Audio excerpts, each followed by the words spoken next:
Coming to you live from Myriad 2018, and I'm here with an old friend of mine, Luke Deacon, the Global Manager of Australian Landing Pads. How are you, Luke? Very good, mate, very good. Good to be with you again.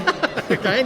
Now, the last time we were just talking off camera about that we met, where was that, Luke? Mate, we were in Boulder, Colorado, and we managed to go cycling 5:30 in the morning, and I think it was like probably minus 10 degrees Celsius. Not our finest moment, mate. Not our finest moment. So. We were saying by the end of it, our jaws were frozen. I couldn't even talk to each other. Yeah, I was trying to talk about landing pads.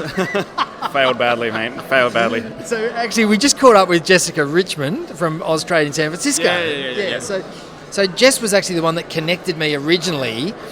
So here's the power of social and networks, right? Yep. So we were on, I think we did a post on LinkedIn saying that we were coming to the Startup Catalyst trip and we were going to San Francisco. And she saw it. I don't know whether I was connected with her, but she pinged in and said, come and meet us and come and talk to us, which we did. And then obviously on the Startup Catalyst trip, I met you and we started talking about Australian landing pads.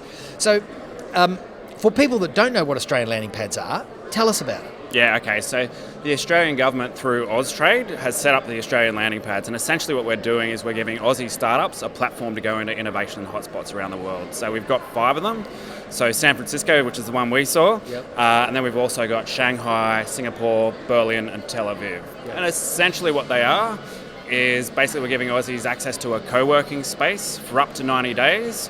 Which is fine, but a co-working space is a co-working space, right? To some degree. Well, exactly. But what we're trying to do is provide network on top of that. So in each of those locations, we've got someone who's coming out of the tech or entrepreneurial ecosystem who works specifically with a small group of Aussie startups to try and connect them into networks, so into venture capital networks, into strategic partners, into mentoring networks. So we do a whole bunch of pre-departure, sort of negative 90-day programming to try and get them up to speed. So when they hit the ground, you know, they're ready to go. They're ready to rock and roll, and they can make things happen quickly, efficiently.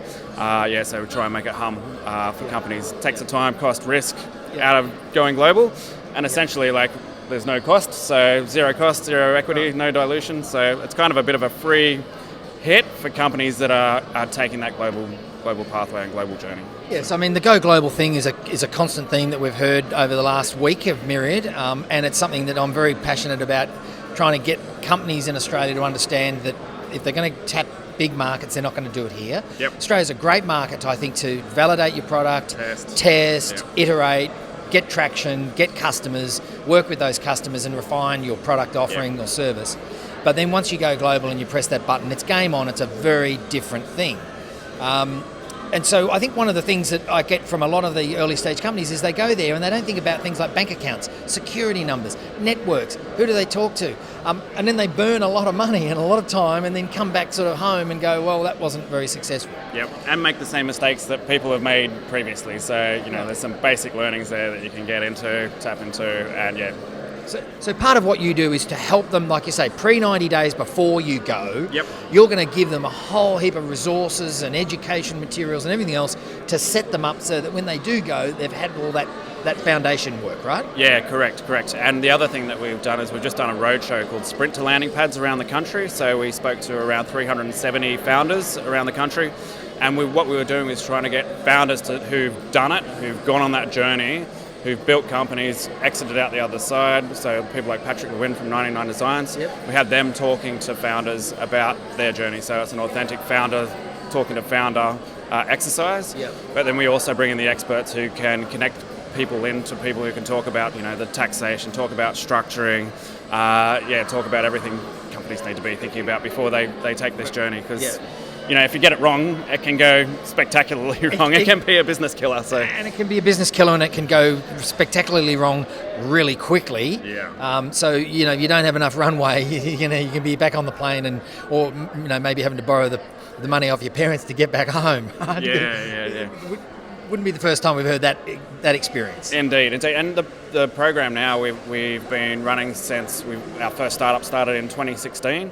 So I think we've had like 113 startups go through the program to date. Right. So what we're trying to do is get those founders who are going on the journey to then talk to the new founders who are about to start the journey, so to sort of clue them up onto what their experience has been like. Yeah. So yeah. Yeah. So again, I've spoken to a number of early stage companies about landing pads, and I'm a friend with Wyatt Royce, and so Wyatt was very instrumental in putting this together when he was in the federal government as Assistant Innovation Minister.